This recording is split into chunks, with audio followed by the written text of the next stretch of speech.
જય દ્વારકાધીશ વિદ્યાર્થી મિત્રો, આ વિડીયોની અંદર આપણે ધોરણ 12 ગાલા એસાઇનમેન્ટ 2026ના પ્રશ્નપત્ર નંબર 6 વાણિજ્ય પત્ર વ્યવહારને સેક્રેટરીયલ પ્રેક્ટિસ એના ઉપર ચર્ચા કરવાના છીએ. બીજું તમને કહી દો મિત્રો કે જો તમે હજુ અમારી ચેનલ સબસ્ક્રાઈબ ન કરી હોય તો સબસ્ક્રાઈબ કરો, વિડીયોને લાઈક કરો અને શેર કરો, જેથી તમે અમારા આવનારા વિડીયો પણ મેળવી શકો.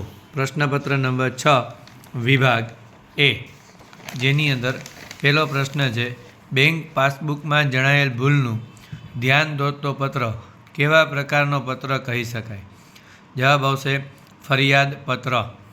બીજું, તમારા શહેરના જાહેર માર્ગો ઉપર લારી ગલ્લાનું દબાણ વધવાથી પડતી મુશ્કેલીનો પત્ર કોને લખશો? જવાબ આવશે મહાનગરપાલિકાને. ત્રીજું, કયો પત્ર એ કર્મચારી નહીં પણ કર્મચારીના સમૂહને સંબોધીને લખાય છે? જવાબ આવશે પરિપત્ર. ચોથું, કઈ વીમા પોલિસીમાં વીમા ધારકના મૃત્યુ બાદ જ તેના વારસદારને વીમાની રકમ મળે છે? જવાબ આવશે આજીવન વીમા પોલિસીમાં. પાંચમું, RTGSનું પૂરું નામ રિયલ ટાઈમ ગ્રોસ સેટલમેન્ટ. છઠ્ઠું, સલામતીના પગલાંનું નિદર્શન કયા પ્રકારની રજૂઆત છે?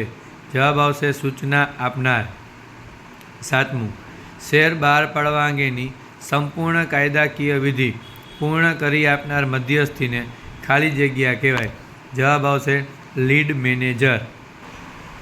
આઠમું, ભારતમાં શેર અને અન્ય જામીનગીરીઓના ભરણા માટે કંપનીએ કયા કાયદાનો અમલ કરવો જરૂરી છે?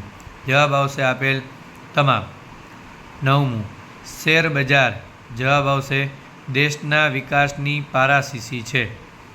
10મું, શેર હોલ્ડરે વસિયતનામું ન કર્યું હોય અને વારસાઈ ન હોય તો તેનું મૃત્યુ થતાં જવાબ આવશે અદાલત વહીવટદારની નિમણૂક કરે છે. 11મું, કંપની ફડચામાં જાય ત્યારે ડિબેન્ચર ધારકોને નાણાં મેળવવાનો ખાલી જગ્યા હક મળે છે? જવાબ આવશે અગ્રીમ. 12મું, ડિબેન્ચર ધારકો તેમના હિતના રક્ષણ માટે કોની નિમણૂક કરે છે? જવાબ આવશે ડિબેન્ચર ટ્રસ્ટીની. 13મું, વિદેશી વ્યક્તિને કંપનીનું સભ્યપદ મળે છે? 14મું, કયા ધારા મુજબ કોઈ ટ્રસ્ટ કંપનીના શેર ખરીદીને સભ્ય બની શકે છે? જવાબ આવશે નવા કંપની ધારા મુજબ. 15, ખાનગી કંપનીમાં ઓછામાં ઓછા કેટલા સંચાલકો હોવા જોઈએ? જવાબ આવશે 2.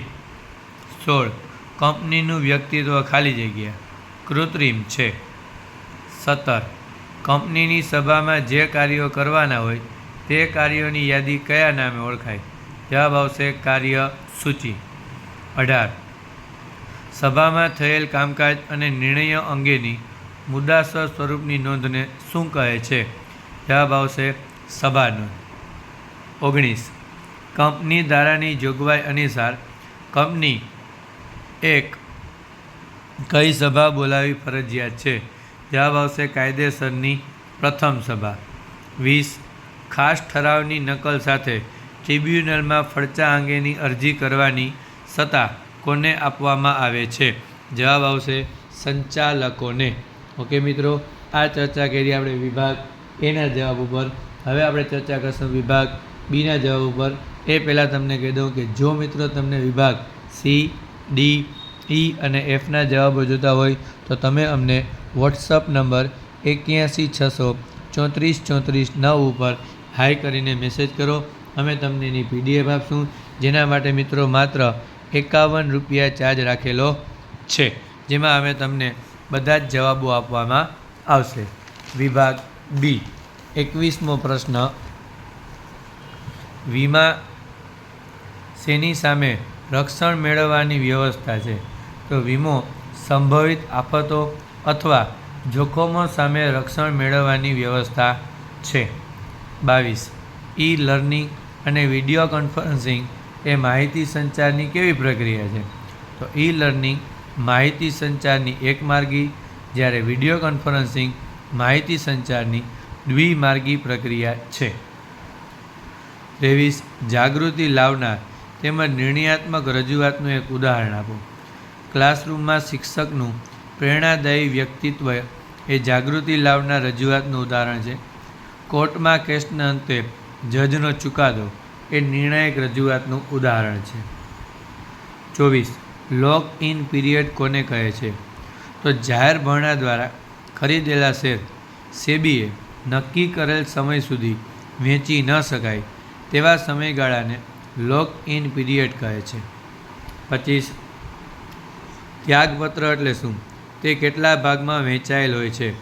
તો કંપનીએ મંજૂર કરેલા હકના શેરમાંથી બધા શેર અથવા તે પૈકી થોડા શેર કોઈ શેરહોલ્ડર બીજી વ્યક્તિને આપવા માંગતો હોય તો તે પત્રનો ઉપયોગ કરે તેને ત્યાગપત્ર કહે છે.